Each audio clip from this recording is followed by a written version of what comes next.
दोस्तों, इसरो वैज्ञानिकों के अनुसार चंद्रयान 3 को चांद तक पहुंचने में तकरीबन 40 दिन लगेंगे और अगर सब कुछ ठीक रहा तो चंद्रयान 3 23 अगस्त की शाम को चंद्रमा की सतह पर लैंड करेगा। क्योंकि चंद्रयान 3 अपनी यात्रा पर निरंतर आगे बढ़ रहा है। बता दें कि बेंगलुरु से चंद्रयान 3 का पहला ऑर्बिट रेंजिंग मैन्यूवर सफलतापूर्वक पूरा किया गया।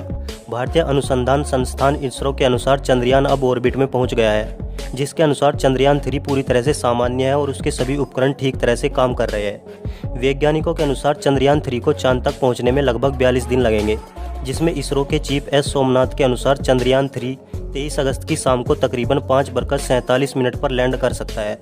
लेकिन दोस्तों, हम यहाँ बात करने वाले हैं कि आखिर चंद्रयान 3 को चांद तक पहुंचने में इतना ज़्यादा समय क्यों लगेगा, जबकि रूस, चीन और अमेरिका इससे कहीं कम वक्त पर चांद पर स्पेसक्राफ्ट भेज चुके हैं और चांद पर इंसान को लेकर गया अपोलो 11 भी 5 दिन के अंदर चंद्रमा पर पहुंच गया था। तो फिर ऐसा क्यों है कि चंद्रयान 3 को लगभग 3.80 लाख किलोमीटर की दूरी तय करने में हफ्तों लग जाएंगे।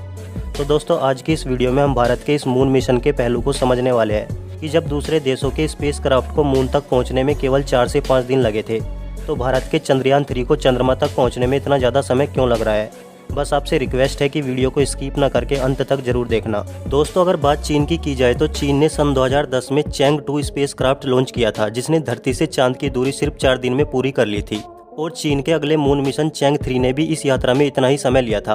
वहीं दूसरी ओर चांद तक पहुंचने के लिए सोवियत यूनियन का पहला अनमैन्ड मिशन लूना 1 भी सिर्फ 36 घंटों में चांद पर पहुंच गया था। और चंद्रमा पर सबसे पहली बार 3 इंसानों को ले जाने वाला अमेरिकी अपोलो 11 के कमांड मॉड्यूल कोलंबिया ने भी 4 से 5 दिन के अंदर ये यात्रा पूरी कर ली थी। लेकिन दोस्तों, अब ये सवाल उठता है कि चंद्रयान 3 को चांद की सतह पर पहुंचने में इतना ज़्यादा समय क्यों लग रहा है। बता दें कि इसरो के पास इतना ज़्यादा शक्तिशाली रॉकेट नहीं है कि जो चंद्रयान 3 को सीधे चांद के रास्ते भेज दे, जबकि अपोलो मिशन में ट्रांसलूनार इंजेक्शन TLI नाम के ट्रेजेक्ट्री का यूज किया गया था, जिसका मतलब यह है कि लॉन्च व्हीकल ने पहले अपोलो स्पेसक्राफ्ट को धरती की कक्षा में पहुंचाया और फिर उसके बाद वहां से एक शक्तिशाली इंजन ने स्पेसक्राफ्ट को चांद के रास्ते पर डाला, जिसके लिए तकरीबन 6 मिनट तक रॉकेट को जलाए रखा गया और फिर किसी गुलेल की तरह अपोलो 11 को सीधे तेजी से चांद की ओर रवाना किया गया था। जबकि चंद्रयान 3 दूसरे रास्ते से चंद्रमा की ओर जा रहा है, जिसमें धरती की अलग अलग कक्षाओं और इंजन बर्न का इस्तेमाल करके चंद्रयान 3 की स्पीड बढ़ाई जाएगी। हालांकि चंद्रयान 3 अभी तक सफलतापूर्वक पृथ्वी की कक्षा में पहुंच चुका है, लेकिन अब इसके बाद वक्त वक्त पर इंजन बर्न किए जाएंगे ताकि चंद्रयान 3 को ऐसी ट्रेजेक्ट्री पर डाला जा सके जो चांद की कक्षा से टकराती हो, और फिर इसके बाद एक और इंजन बर्न के जरिए चंद्रयान 3 को चांद की कक्षा में छोड़ दिया जाएगा।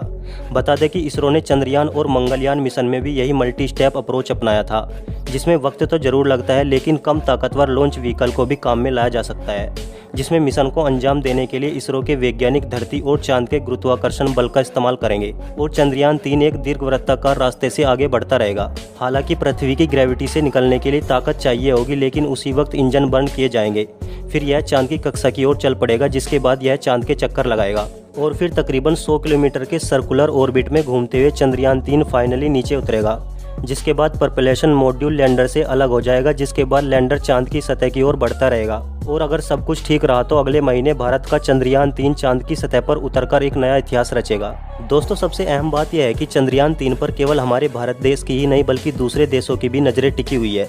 जिसका कारण यह है कि चंद्रयान 3 का मकसद चांद के दक्षिणी ध्रुव पर सॉफ्ट लैंडिंग करना है। चंद्रयान 2 की तरह ही चंद्रयान 3 का मकसद भी चांद के दक्षिणी ध्रुव पर सॉफ्ट लैंडिंग कराना है। बता दें कि चांद का दक्षिणी ध्रुव वह जगह है जहां पर आज तक कोई भी नहीं पहुंच सका। हालांकि चांद की सतह पर अब तक अमेरिका, रूस और चीन पहले ही पहुंच चुके हैं, लेकिन बता दें कि इन देशों के लैंडर ने चांद की उत्तरी ध्रुव पर लैंडिंग की थी, न कि दक्षिणी ध्रुव पर, क्योंकि चांद के उत्तरी ध्रुव पर लैंडिंग कराना दक्षिणी ध्रुव के मुकाबले बेहद आसान है, जबकि चांद के दक्षिणी ध्रुव पर आज तक कोई भी नहीं पहुंच सका। और अगर चंद्रयान 3 का विक्रम लैंडर वहां पर सुरक्षित और सॉफ्ट लैंडिंग कर लेता है तो ऐसा करने वाला भारत दुनिया का पहला देश बन जाएगा और साथ ही चांद की सतह पर उतरने वाला चौथा देश भी बन जाएगा। जानकारी के लिए बता दें कि सितंबर 2019 में इसरो ने चंद्रयान 2 को भी चांद के दक्षिणी ध्रुव पर उतारने की कोशिश की थी, लेकिन तब लैंडर की हार्ड लैंडिंग हो गई थी, जिसकी वजह से लैंडर सही तरह से लैंडिंग नहीं कर पाया था और इसी वजह से पिछली गलतियों से सबक लेते हुए चंद्रयान 3 में कई तरह के बदलाव किए गए हैं, जिसमें चांद तक पहुंचने में लगभग 1.5 महीने का समय लगेगा। अनुमान है कि 23 या 24 अगस्त को चंद्रयान 3 चांद की सतह पर लैंड कर सकता है और अगर यह सफलतापूर्वक पूरा होता है तो भारत पूरी दुनिया में एक नया इतिहास रच देगा। दोस्तों, आपकी चंद्रयान 3 को लेकर क्या राय है? क्या इस बार चंद्रयान 3 पूरी तरह से चांद पर सफलतापूर्वक लैंडिंग कर पाएगा? हमें नीचे कमेंट करके जरूर बताएं। साथ ही अगर वीडियो पसंद आई हो तो प्लीज़ वीडियो को लाइक और शेयर करके चैनल को सब्सक्राइब भी जरूर कर दें, क्योंकि हम इस चैनल पर इस तरह की इंटरेस्टिंग वीडियो लाते रहते हैं।